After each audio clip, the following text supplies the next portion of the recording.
الحمدللہ رب العالمین والصلاة والسلام علی رسوله الکریم اما بعد فاعوذ باللہ من الشیطان الرجیم بسم اللہ الرحمن الرحیم وعن صفوان ابن سلیم عن عدت من ابناء اصحاب رسول اللہ صلی اللہ علیہ وسلم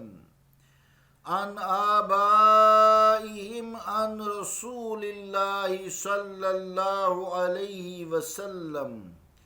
قال الا من ظلم معاہدا او انتقده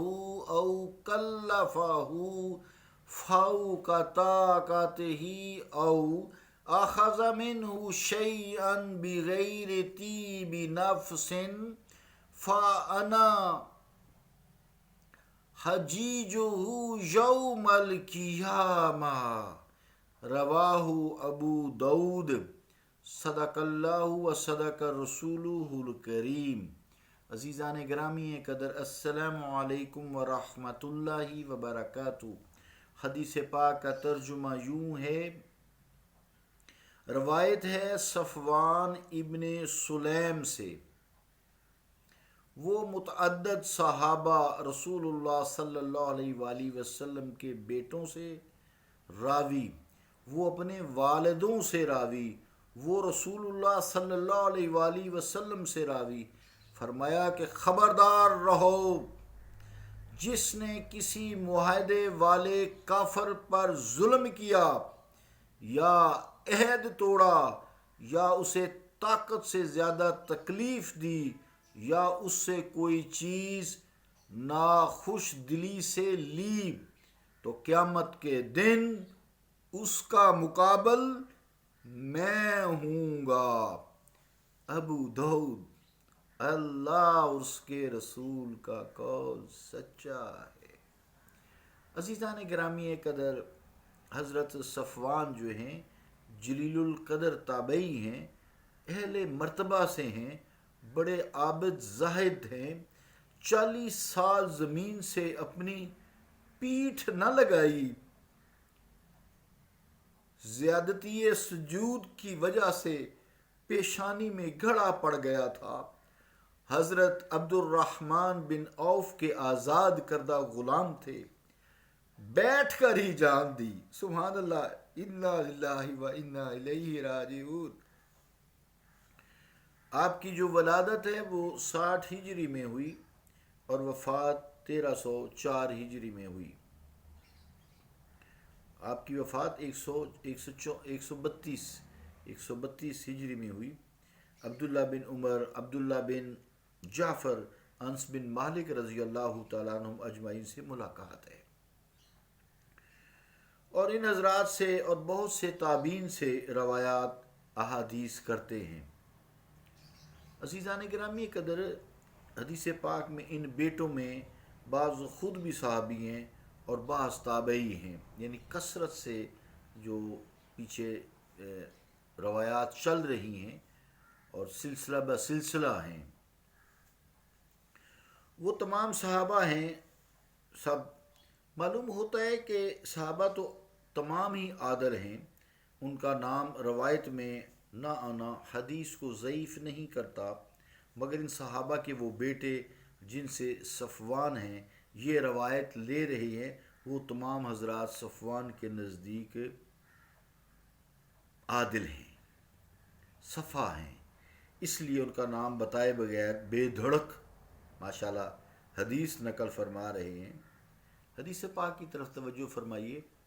معاہدہ والے سے مراد کافر ذمی ہے، یعنی جو تمہارے ملک میں رہتا ہے، اور کافر جو مستامن ہیں سب ہی داخل ہیں، یعنی جن کے ساتھ معاہدے ہو چکے ہیں، سب کافر جو تمہارے اسلامک کنٹری میں رہتے ہیں وہ شامل ہیں۔ تو عہد توڑنے سے مراد یا تو مستامن کی مدت جو امان اس کو دی ہوئی ہے معاہدے کے مطابق، جس کو امان دی ہوئی ہے اس کی مدت ختم ہو گئی ہے، اور ختم ہونے کی وجہ سے نہ ختم ہونے سے پہلے یعنی مدت امان میں بلا وجہ پھر یا کمی کر دینا، ابھی ختم مدت ہوئی نہیں تو اس پہ سختی کر دینا،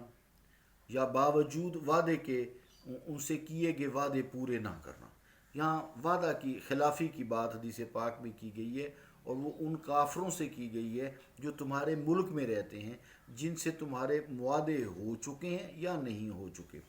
اس فرمان عالی شان میں بڑی ہی وسعت ہے۔ ذمیوں پر، جو تمہارے ملک میں، ذمیوں سے کہتے ہیں اس کافر کو جو تمہارے ملک میں رہتے ہیں اور وہ جزیہ دیتے ہیں، ذمیوں پر جزیہ پھر ان کی حیثیت سے زیادہ مقرر کر دینا، یہ بھی زیادتی ہے۔ جیسے امیر ترین کافر ہے تو اس کے لیے 48 درہم سالانہ جزیہ ہے، درہم کی قیمت 50 روپے لگا لیں، بے شک دیکھیں کتنا بنتا ہے۔ اسی طرح جو درمیانے درجے کے کافر ذمی ہیں، یعنی جو تمہارے ملک میں رہتے ہیں، ان پہ سالانہ 24 درہم ہے،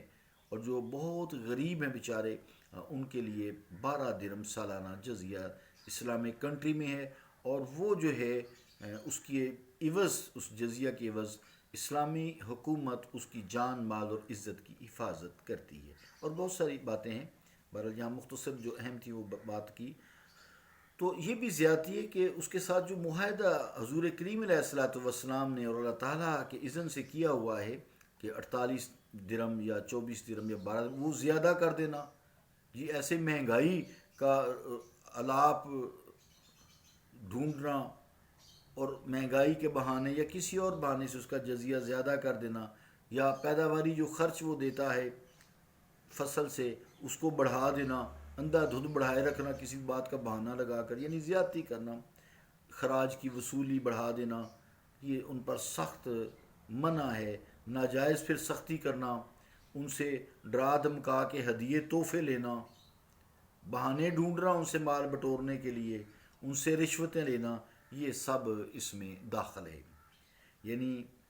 حضور کریم علیہ الصلوۃ والسلام فرماتے ہیں کہ وہ مسلمان ظالم ہے، ظالم حاکم کی شفاعت کرنے کی بجائے اس کی میں شکایت کروں گا،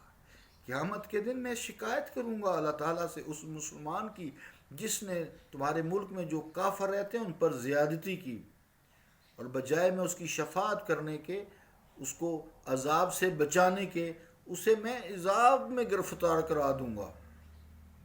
سبحان اللہ، یہ ہے رحمت للعالمین کا مفہوم، کہ رحم، عالمین میں کافر بھی ہیں تو آپ کا رحم، انصاف، عدل کافروں پر بھی ہے، کافروں کو بھی اللہ تعالیٰ نے آپ کی رحمت سے مایوس نہیں کیا۔ وہ رب العالمین ہے، آپ رحمت للعالمین ہے، قرآن ذکر العالمین ہے۔ تو اللہ تعالیٰ ہم مسلمانوں کو ہدایت عطا فرمائے، اپنے ملک میں دوسرے ملکوں میں پرسکون زندگی گزارنے کی